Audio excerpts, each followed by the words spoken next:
কি খবৰ আপোনাৰ? খবৰ চাগে ভাল। জ্বৰ বেয়া চলি আছে, আপোনালোকৰ দিনবোৰ ভাল হওক।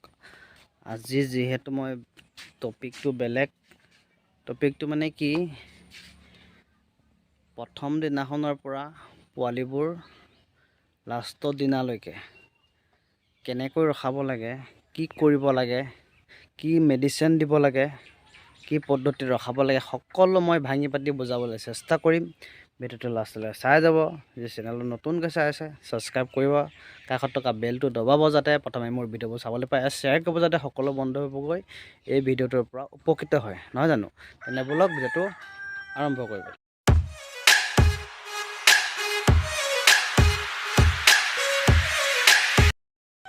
এক নম্বৰ দিনা পোৱালিবোৰ অহাৰ আগতে আপোনালোকে বাতৰি কাগজ পাৰি থ'ব। আপোনালোকে গম পাৰিব লাগে, বাতৰি কাগজৰ ওপৰত চেনি অলপ ছটিয়াই দিব, যাতে চেনিবোৰ খোৱাৰ লগে লগে সিহঁতৰ মুখখন মিঠা মিঠা লাগিব। মিঠা মিঠা লাগিলে সিহঁতৰ পানী খাবলৈ মন যাব। পানী খালেও মন গ'লে আকৌ দানা খাবলৈ মন যাব, নহয় জানো?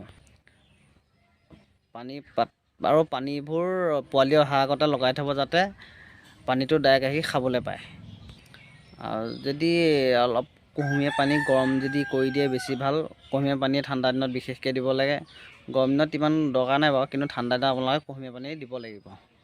আৰু যিহেতু পোৱালিবোৰ আপোনাৰ গাড়ীত দূৰৰ পৰা আহে, নহয় জানো? গাড়ীত ঠেকেচা খাই আহে, পোৱালিবোৰ দুৰ্বল হৈ আহে। সেইটোকে আপোনালোকে ORS বা গ্লাছেছ বুলি দৰৱকেইটা পায়, সেইকেইটা আপোনালোকে পানীৰ লগত মিহলাই দিব।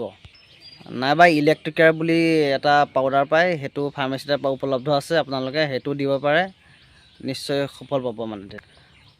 আৰু বিশেষকৈ আপোনাৰ ৰাতি পোৱালিখিনিক ভিমাৰেল দৰৱ দিব, ভিটামিন, সেইটো ভাল, ভিমাৰেলটো দিব আপোনালোকে।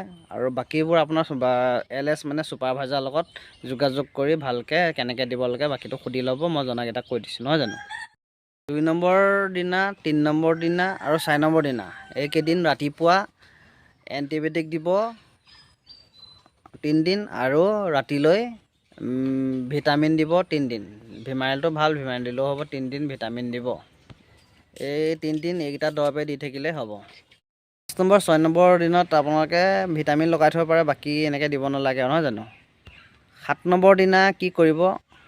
7 নম্বৰ দিনা যিহেতু আমি এইটো কি আপোনাৰ ভিটামিন হৈছে, এইটো আপোনাৰ ভেকচিন দিব লাগিব। ভেকচিন যদি দিয়ে, সেই 7 নম্বৰ দিনা আপুনি ৰাতিপুৱা পৰা পানী চাফা কৰা দৰৱ একোৱেই নিদিব। পানী চাফা ৰাতিলৈ আপুনি ভিটামিন দিব। ভিটামিনটো কেলৈ দিব? কাৰণ পোৱালিখিনি হাতে ধৰোঁতে বা দৰা ধপৰা হয় যে, সেইকাৰণে অলপ দুৰ্বল নিচিনা হৈ পৰে, হাতে ধৰি ধৰি দিব লাগেতো ভিটামিন, সেইকাৰণে ৰাতি ভিটামিনটো দিব। 8 number 9 number 10 number 11 number 12 number এইকেইদিন কি কৰিব? এইকেইদিন ৰাতিপুৱা আপোনাৰ কেলচিয়াম দিব, যাতে লেঙেৰা নহ'বৰ কাৰণে কেলচিয়ামটো দিব লাগে। আৰু পোৱালিবোৰ যে আকৌ হাড়বোৰ টান হয়, বিশেষকৈ লেঙেৰা নহ'বৰ কাৰণে আৰু হাড় চাৰবোৰ অকণ মজবুত হ'বৰ কাৰণে কেলচিয়াম দি থাকিব এইকেইদিন। আৰু ৰাতিলৈ ভিটামিন দিব, সেইটোৱে।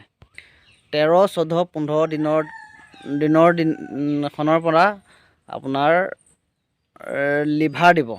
লিভাৰ কিয় দিব? মানে কি, প্ৰি-ষ্টাৰ্টাৰ দানা খুৱাই থাকিব।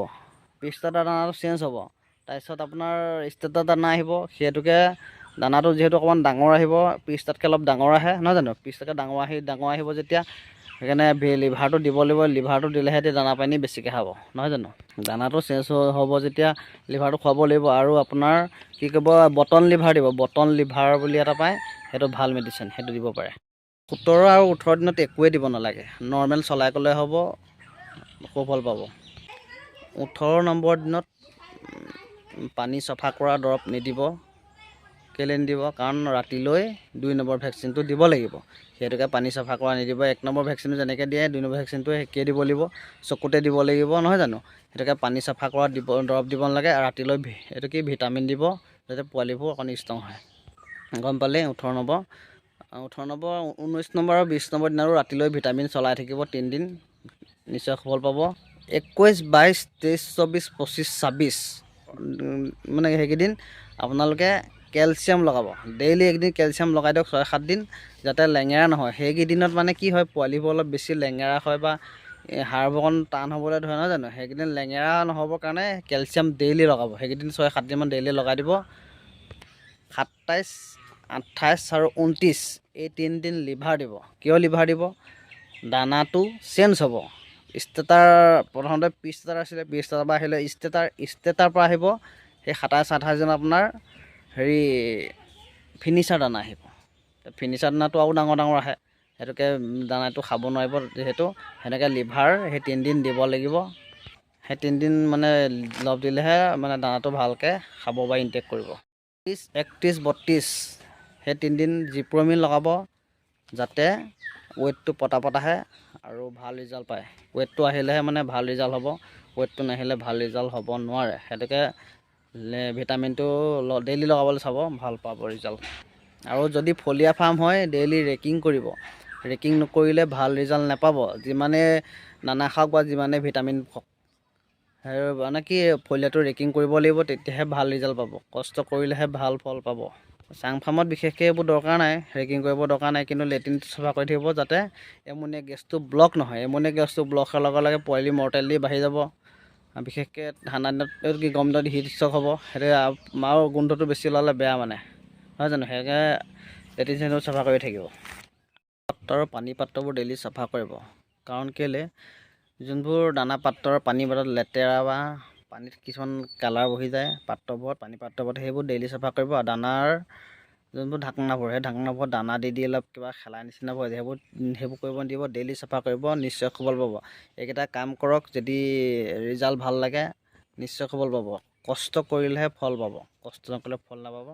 তেন্তে ভিডিঅ'টো এতিয়া সামৰিছোঁ। ধন্যবাদ। জয় অসম।